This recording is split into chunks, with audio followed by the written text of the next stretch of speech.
নমস্কার বন্ধুরা, cooking with তুলসীতে সবাইকে স্বাগত জানাই। আজকের রেসিপি ভেজিটেবিল চপ। দোকান থেকে কিনে তো আপনারা অনেক ভেজিটেবিল চপ খেয়েছেন। এই পদ্ধতিতে একবার বাড়িতে বানিয়ে দেখুন, কত সহজ পদ্ধতিতে ভেজিটেবিল চপ বানানো হয়ে যায় আর খেতেও কত সুস্বাদু লাগে। ভেজিটেবিল চপ বানানোর জন্য নিয়ে নিচ্ছি 2টি আলু, 2টি গাজর, 2টি বিট। আলু 2টি আমি টুকরো করে কেটে নিলাম। আলু সেদ্ধ করতে বসিয়ে দিয়েছি। এখন দিয়ে দিচ্ছি পরিমাণ মতো লবণ। এখন আমি গাজর বিট গ্রেট করে নেব। একটি মিডিয়াম সাইজের গ্রেটারের সাহায্যে গ্রেট করে নিচ্ছি। আপনারা চাইলে পাতলা করে কেটেও নিতে পারেন। আমি যে পরিমাণ আলু বিট গাজর নিয়েছি তাতে আমার 10 থেকে 12টা ভেজিটেবিল চপ তৈরি হবে। আপনারা প্রয়োজন মতো বিট গাজর আলুর পরিমাণ কম বেশি করতে পারেন। এখন আমি নারকেল কুচিয়ে নিচ্ছি। নারকেলটা পরিমাণে 1 মুঠো হয়েছে। আমি এখানে 1.5 ইঞ্চি পরিমাণ আদা নিয়ে নিয়েছি। এটাকে পাতলা করে কেটে হামাদিস্তাতে থেতো করে নিলাম।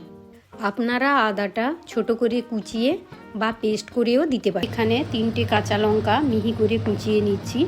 আপনারা চাইলে আপনাদের প্রয়োজন মতো কাঁচা লঙ্কা কম বেশি দিতে পারেন। এখন আমি একটি ভাজা মশলা বানিয়ে নিচ্ছি। কড়াইতে দিয়ে দিচ্ছি 1/2 চামচ গোটা ধনে, 1/2 চামচ গোটা জিরে, 1/2 চামচ পানমৌরি, 2টি এলাচ, 1 টুকরো দারচিনি, 4-5টি গোলমরিচ দিয়ে 2-3 মিনিট ভেজে নেব। ভাজা হয়ে গেছে।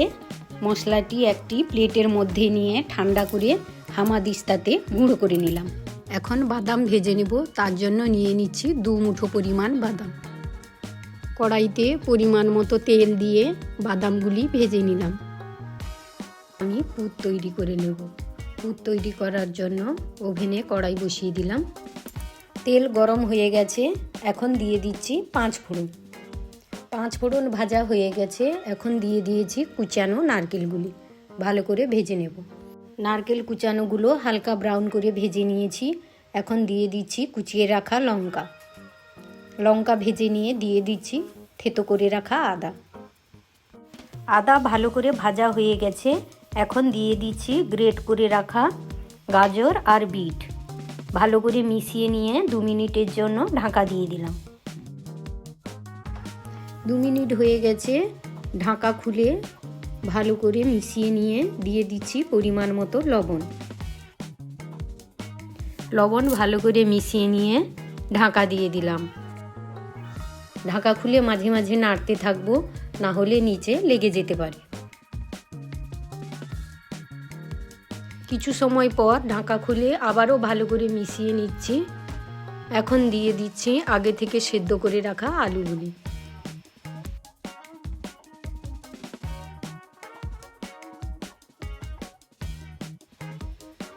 আলুগুলি পুরের সঙ্গে ভালো করে মিশিয়ে নিলাম।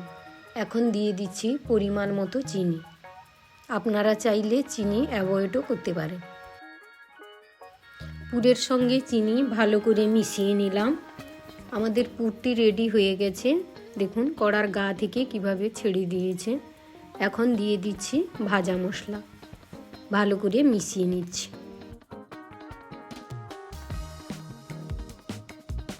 ভেজে রাখা বাদামগুলির খোসা ছাড়িয়ে রেখেছিলাম। এখন পুরের মধ্যে দিয়ে ভালো করে মিশিয়ে নিলাম। গ্যাসের ফ্লেম অফ করে এখন দিয়ে দিচ্ছি কুচানো ধনেপাতা। ভালো করে মিশিয়ে নিলাম। এখন পুরটিকে একটি প্লেটের মধ্যে নিয়ে ঠান্ডা হতে রেখে দেব। বাউলের মধ্যে নিয়ে নিচ্ছি 2 চামচ ময়দা, 1 চামচ কর্নফ্লাওয়ার, অল্প পরিমাণ জল মিশিয়ে একটি ব্যাটার রেডি করছি। ব্যাটারটি যেন বেশি পাতলা না হয় আবার বেশি ঘনও না হয়। ব্যাটারটি ভালোভাবে মিক্স করে নিচ্ছি, ভেতরে যেন দলা পাকিয়ে না থাকে। আরেকটি প্লেটের মধ্যে নিয়ে নিচ্ছি কিছুটা ময়দা। এখন একটি প্লেটের মধ্যে নিয়ে নিচ্ছি ব্রেড ক্রাম্বস। পুর ঠান্ডা হয়ে গেছে। এখন আমি ভেজিটেবিল চপ বানানো শুরু করছি। পুরের কিছুটা অংশ হাতের মধ্যে নিয়ে আমি ওভাল সাইজের একটা শেপ দিয়ে নিলাম। আপনারা চাইলে গোল চৌকো পছন্দ মতো শেপ দিই। সাইজের পুরটিকে প্রথমে আমি শুকনো ময়দার মধ্যে কোট করে নিলাম। গায়ে লেগে থাকা এক্সট্রা ময়দাগুলিকে ঝেড়ে দিয়ে ব্যাটারের মধ্যে ডিপ করে নিলাম।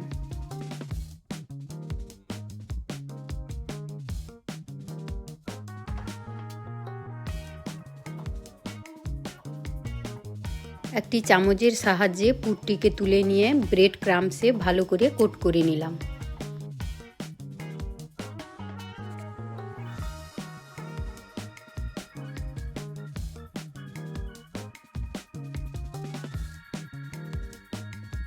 এইভাবে আমি বাকিগুলো তৈরি করে নিয়েছি।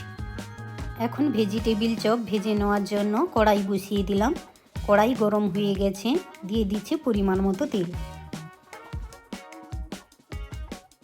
গ্যাসের ফ্লেম লো টু মিডিয়ামে রেখে আমরা চপগুলি ভেজে নেব। তেলের টেম্পারেচার যদি বেশি থাকে তাহলে ওপর থেকে কালার চলে আসবে, ভেতরে ভালো মতো হবে না। তাই গ্যাসের ফ্লেম লো টু মিডিয়ামে রেখে চপগুলো ভেজে নেবেন। চপের কালার চেঞ্জ হয়ে গেছে, গোল্ডেন ব্রাউন হয়ে গেছে। এখন চপগুলি তুলে নিচ্ছি। চপগুলি আমি এখন সার্ভ করে দিচ্ছি। উপর থেকে দিয়ে দিলাম চাট মশলা, বিট লবণ, শসা কুচানো, পেঁয়াজ কুচানো। আপনারা যদি পিওর নিরামিষ খেতে চান তাহলে পেঁয়াজ কুচানো নাও দিতে পারেন। বন্ধুরা, রেসিপিটি কেমন লাগলো অবশ্যই কমেন্ট করে জানাবেন। ভালো লাগলে লাইক এবং শেয়ার করবেন। এরকম আরও নতুন ভিডিও দেখার জন্য চ্যানেলটিকে অবশ্যই সাবস্ক্রাইব করবেন। সম্পূর্ণ ভিডিওটি দেখার জন্য ধন্যবাদ।